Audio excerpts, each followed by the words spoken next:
Good to have you with us at this hour. I'm Daniel Choy. Let's begin our newscast. March 1st is when Korea remembers its independence movement against Japanese colonial rule. President Park Geun-hye addressed the nation on that very important day in Korean history. She urged Japan to admit to its past atrocities so that Korea and Japan can move forward in their partnership in Northeast Asia, and also called on North Korea to join the South in achieving a prosperous, unified Korea. Our Choi You-sun starts us off. Referring to bilateral trade surpassing $8 billion last year and the 5 million Korean and Japanese people who visit each other's country each year, President Park Geun-hye said Japan is an important partner in efforts to bring about peace and prosperity in Northeast Asia. To further improve their 50-year-old partnership, she called on Japan to courageously admit to and take responsibility for its past imperialistic atrocities. With only 53 living Korean victims of Japan's wartime sexual enslavement, President Park stressed that time is running out for the Japanese government to restore the women's honor. Japanese Prime Minister Shinzo Abe is set to make a statement later this year, marking his country's surrender in World War II.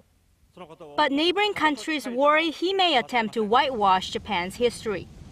역사란 편한 대로 취사 선택해 필요한 것만 기억하는 것이 아니라 역사에 대한 인정은 진보를 향한 유일한 길이라는 최근 한 역사학자의 지적을 깊이 유념할 필요가 있습니다.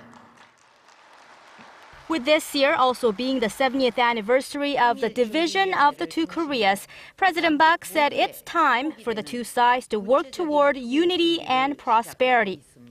Stressing that Seoul's unification initiatives are not about isolating the North, she urged Pyongyang to engage in inter-Korean dialogue. The president then called for talks and reunions for families separated by the Korean War. 부모 없는 자식이 이 세상에 존재하지 않듯이 북한도 내부의 인간적인 혈연의 문제를 해결해 주어야 할 것입니다. On the domestic front, President Park said she is ready to take the difficult path of innovation and reform to ensure people feel the growth momentum that can be passed down to the future generation of a unified Korea. Choi You-sun, Arirang News. And after that very busy schedule, President Park Geun-hye embarked on a 9-day trip to the Middle East, her first overseas trip of the year. In Kuwait, Saudi Arabia, and the UAE and Qatar, the Korean president will seek cooperation with the region in areas that are considered new growth engines, such as health, medicine, and IT. The president will be accompanied by the largest business delegation of its kind, with more than 100 Korean companies attending forums to secure projects in the region. President Park will also use the opportunity to garner support for her North Korea and unification policies. She returns to Seoul on March 9th. And once she comes back from her Middle East trip, President Park is expected to meet with the leaders of the ruling and main opposition parties. According to a spokeswoman for the ruling party, Saenuri Party leader Kim Moo-sung and New Politics Alliance for Democracy leader Moon Jae-in will meet with the president in the middle of the month. The three agreed to meet when they sat down together on Sunday before an event commemorating Independence Movement Day. The brief meeting was the first ever for the trio. President Park and Moon Jae-in are no strangers. They spent a lot of time going toe-to-toe against each other in the 2012 presidential election, but they haven't sat down for talks since. And over in the U.S., a diplomat has reiterated the importance of cooperation between the U.S., Korea, China, and Japan instead of touching on possible ways to resolve historic and territorial disputes mostly ignited by Japan. Speaking at the Carnegie Endowment for International Peace, a Washington think tank, on Friday, U.S. Undersecretary of State Wendy Sherman said disputes over territory and history involving the three nations are an obstacle to enhancing cooperation among the four countries. She warned against fueling nationalism, adding that it's not hard for a political leader anywhere to earn applause by vilifying a former enemy. But such provocations produce paralysis, not progress. She encouraged the three countries to see beyond what was to envision what might be and expressed the hope that a trilateral foreign ministers meeting in Seoul later this month would lead to a summit. Meanwhile, the Korean government is on schedule to finish collecting the assets of those who cooperated with the Japanese colonial government between 1910 and 1945. The government is expected to seize over $90 million in assets this year from the descendants of known collaborators. Our Kim Min-ji reports. The Korean government expects this year to complete the task of seizing the assets of those who collaborated with Japan during its colonial rule of Korea in the early 20th century. These efforts began with the passage of a law in 2005 allowing for the seizure of assets belonging to the descendants of the collaborators. A 4-year-long investigation found there were more than $90 million worth of assets belonging to the descendants of 168 national traders. The Justice Ministry says 94 out of 96 cases related to the confiscation have been settled so far, and 2 are pending at the Supreme Court. Of them, 71 were administrative cases filed by descendants of the collaborators against the seizure of assets. 16 were state cases in which the government was a plaintiff, and the remaining 9 were constitutional cases in which the plaintiffs argued that the government's confiscation of assets is unconstitutional. The government has lost only 3 cases, with the court citing a lack of evidence. The proceeds of the seized assets have been used to compensate independence fighters and their descendants for their sacrifices. The government plans to take any future cases that arise to court as well. Kim Min-ji, Arirang News. North Korea has again claimed South Korea's Park Geun-hye administration is fully responsible for the frosty ties between the two countries. The North's main newspaper, Rodong Sinmun, demanded Seoul stop its insincere request for talks and focus instead on taking realistic steps toward improving inter-Korean relations. The regime also demanded the South make drastic changes to its inter-Korean policy, which Pyongyang labeled a complete failure. Meanwhile, North Korean leader Kim Jong-un has urged the military to prepare for war with the U.S. as Seoul and Washington plan to conduct an annual round of joint military drills starting Monday.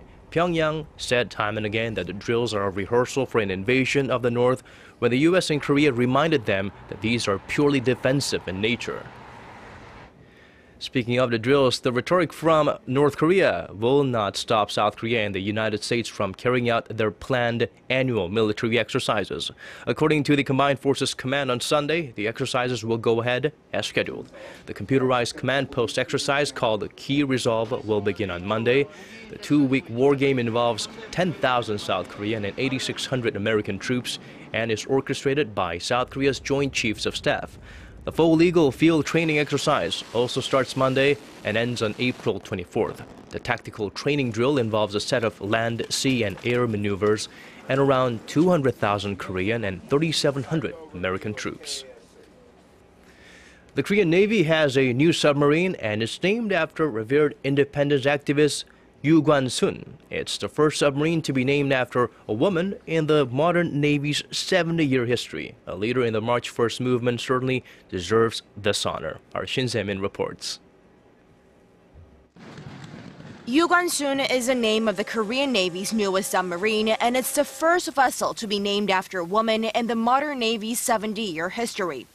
The Korean Navy announced Sunday that the Type 214 1,800-ton attack submarine will be named after Yoo, an admired student independence fighter who was a leader in the March 1st movement against Japan's colonial rule of Korea in 1919.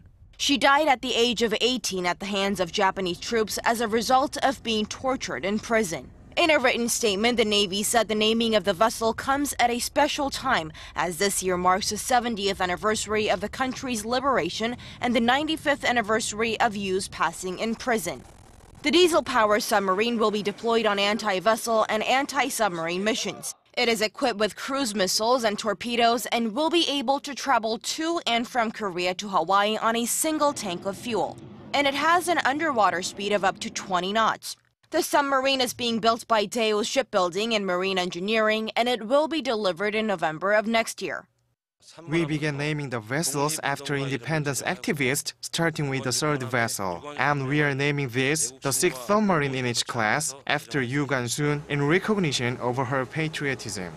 Korea has ordered 9 Type 214 submarines. The 3 previous vessels, named after independence fighters and military heroes, are in honor of An Jung-gun, Kim Ja-jin, and Yoon Bong-gil.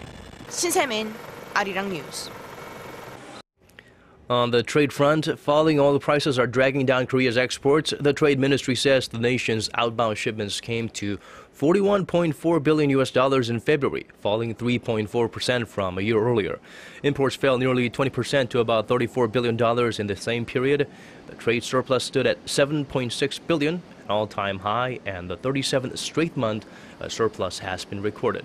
The ministry attributed the fall in exports to a reduction in the number of workdays in February due to the Lunar New Year holiday, as well as to the fall in oil prices. The oil price drop has lowered the global prices of petrochemical and petroleum products, which are major export items for Korea. Thousands of people have taken to the streets of Moscow to mourn the death of a leading opposition politician. Boris Nemtsov was supposed to lead a rally against Russia's involvement in Ukraine, but instead, his supporters will be marching in his honor. Flowers and candles line the bridge near the Kremlin where Nemtsov was gunned down late Friday. President Vladimir Putin has condemned the killing as a provocation and vowed to bring the murderer to justice. Nemtsov was a prominent opposition leader in Russian politics for more than 2 decades and served as the deputy prime minister under President Boris Yeltsin back in the 1990s. He has told a Russian newspaper early last month that he was afraid Putin would have him killed for his opposition to the Ukraine war. And now moving on to weather, the most unwelcome guest from China is back. Yellow dust alerts will be back on for most parts of South Korea in the early part of the week. And Seoul will be a much warmer 6 degrees Celsius, but strong winds mean you shouldn't dress light just yet. And also expect showers nationwide, even snow in some areas at the start of the week. Let's check out the weather conditions outside of Korea, around the world.